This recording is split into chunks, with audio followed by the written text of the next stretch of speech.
Melbourne test से जुड़ी इस वक्त की बड़ी खबर आप तक पहुंचा दे। हार की बड़ी वजह यशस्वी जायसवाल का आउट होना भी रहा है। यशस्वी को मैदानी अंपायर ने आउट नहीं दिया था, लेकिन तीसरे अंपायर जो कि बांग्लादेश से आते हैं, जिनका नाम शाहरुफदौल्ला है, उन्होंने ऑस्ट्रेलियाई टीम के डीआरएस लेने के बाद फैसले को पलट दिया। अंपायर ने पैथेटिक अंपायरिंग डिसीजन, मेरा दिल गया मैं अंपायर के अंदर घुस के फट जाऊं, वो इतना गंदा डिसीजन था।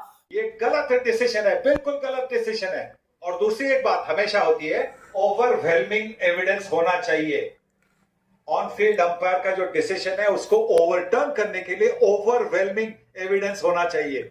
क्या वो ओवरवेलमिंग एविडेंस था? नहीं। जायसवाल आउट नहीं थे। ऑस्ट्रेलिया की खुलेआम बेईमानी कैमरे में कैद हुई, दर्शकों को पसंद नहीं आई। लगातार वहां पर चीटिंग के नारे लग रहे। और रिप्ले में स्निकोमीटर पर कोई स्पाइक नहीं दिखा, लेकिन डिफ्लेक्शन के आधार पर बांग्लादेशी एम्पायर चीटर क्योंकि मेलबर्न मैदान पर हो गया बड़ा हंगामा। पहले लोकेश राहुल और अब यशस्वी जायसवाल। जी हाँ, अंपायर तेरे में अंदर घुसता हूं, वो नॉट आउट था। मैं बताता हूं वो किस तरह नॉट आउट था। वो तो नॉट आउट था, वो तो पक्का नॉट आउट था। जायसवाल नॉट आउट था। तो भैया भारत तो ये मैच हार चुकी है, लेकिन यशस्वी जायसवाल को जिस तरीके से गलत डिसीजन दिया गया है, वहां पे बांग्लादेश का अंपायर था और उसने यशस्वी जायसवाल को आउट दिया। और जबकि कैमरे में साफ साफ दिख रहा था, पूरा दुनिया, पूरा ऑडियंस देख रहा था कि ऑस्ट्रेलिया सरासरी बीच पिच पे बेईमानी कर रहा है। और इस पे बीसीसीआई ने बड़ा सवाल उठाया है। आपको पता है कि सुनील गावस्कर भी वहां पर बोल रहे थे चीख के कि ये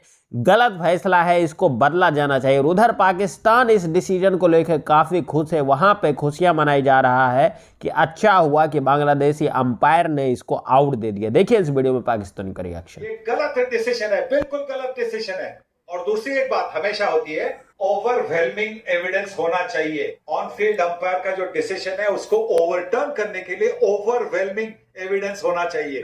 क्या वो ओवरवेलमिंग एविडेंस था? नहीं।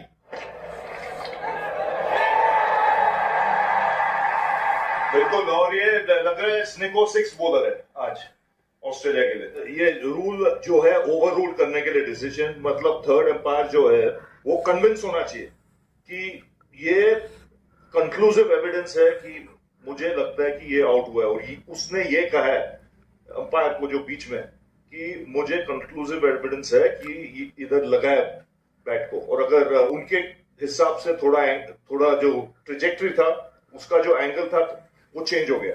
लेकिन बहुत कम मिलते हैं ऐसे डिसीजंस जहां पे स्निको नहीं दिखा रहे और फिर उसके बाद आप ओवररूल करते हैं। क्योंकि केएल राहुल का भी जो हुआ था पर्थ में, वो गलत डिसीजन था।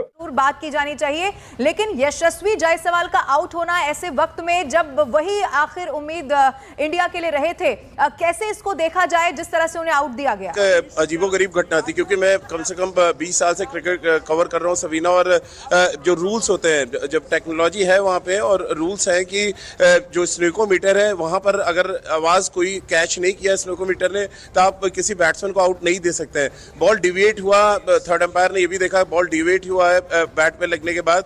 लेकिन क्योंकि स्नोकोमीटर सबसे लास्ट आपके पास फैसला लेने के लिए एक इक्विपमेंट होता है और उस इक्विपमेंट पे ही भरोसा किया जाता है। अब दूसरा इंसिडेंट अगर आप देखें, जब आकाशदीप को आउट दिया गया वहां पे स्नोकोमीटर का इस्तेमाल किया गया, लेकिन जब यशस्वी जायसवाल को आउट दिया गया तो वहां पे स्नोकोमीटर ने कोई आवाज कैच नहीं की थी। उसके बाद भी जो थर्ड एम्पायर है उन्होंने आउट दे दिया। तो ये अपने आप में बहुत अजीबोगरीब घटना थी। और देखिए जब मैच हार जाइए ना, तब पता चलता है कि एक विकेट के बाद सडनली जो विकेट की पतझड़ आई और उसके बाद पूरी की पूरी भारतीय बल्लेबाजी तहस नहस हो गई। तो वो बड़ा क्रूशियल विकेट था, क्योंकि बहुत अच्छी बैटिंग कर रहे थे यशस्वी जायसवाल। और जायसवाल जब तक क्रीज पे थे ऐसा लग रहा था कि ये टेस्ट मैच बहुत आसानी से ड्रॉ हो जाएगा।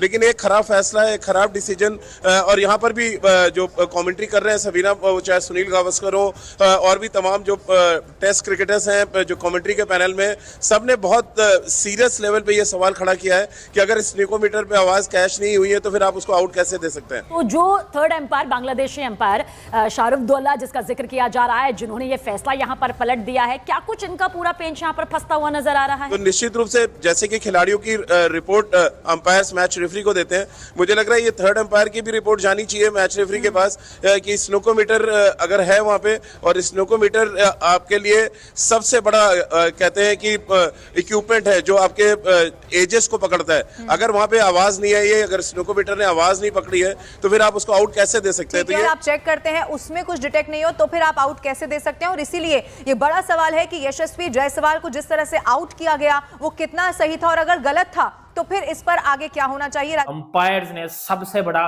देखो ऑस्ट्रेलियंस क्या करते हैं भाई, ऑस्ट्रेलियंस चीटर हैं, ये सबको पता है, वो चीटर हैं, लेकिन वो जीत चुके हैं। वो चीटर हैं, चीटर, हर बंदा जानता है वो चीटर हैं। वो चीटिंग करेंगे, वो स्लेज करेंगे, वो गालियां देंगे, वो हर किस्म का जोर आजमाएंगे, लेकिन वो आपको मैच में इन आने नहीं देंगे। वो चीटिंग थी, वो अंपायर ने पैथेटिक अंपायरिंग डिसीजन, मेरा दिल गया मैं अंपायर के अंदर घुस के फट जाऊं, वो इतना गंदा डिसीजन था। वो डिसीजन नहीं था, वो मैच मरा भाई। वो जसवान ने बचा लेना था ड्रा, वो ड्रा करवा देना था उसने, लेकिन अभी ऑस्ट्रेलिया वाले भाई तपे हुए हैं, वो तो जश्न मना रहे हैं।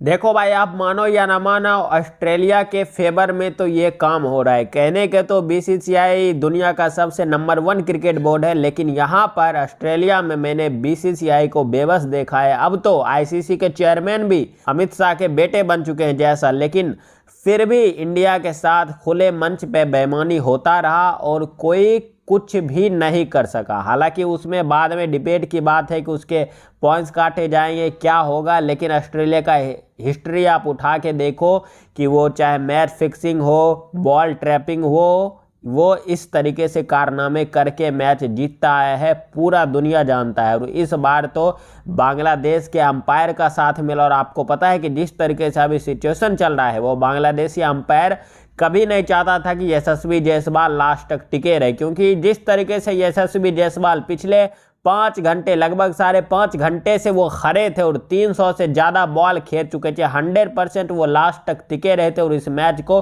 ड्रॉ करवाने में सफलता हासिल करते, और उसको पता था, इसलिए उसने गलत डिसीजन देके यशस्वी जायसवाल को आउट किया और भारतीय टीम कोलैप्स कर गई। इस पर तो सवाल ज़रूर उठेगा। आप नीचे कमेंट करके ज़रूर बताइएगा कि क्या ऑस्ट्रेलिया के पॉइंट कटने चाहिए, अंपायर के ऊपर क्या कार्रवाई होनी चाहिए, प्रतिक्रिया ज़रूर दीजिएगा। चलिए मिलते हैं आपसे अगली वीडियो में। जय श्री राम।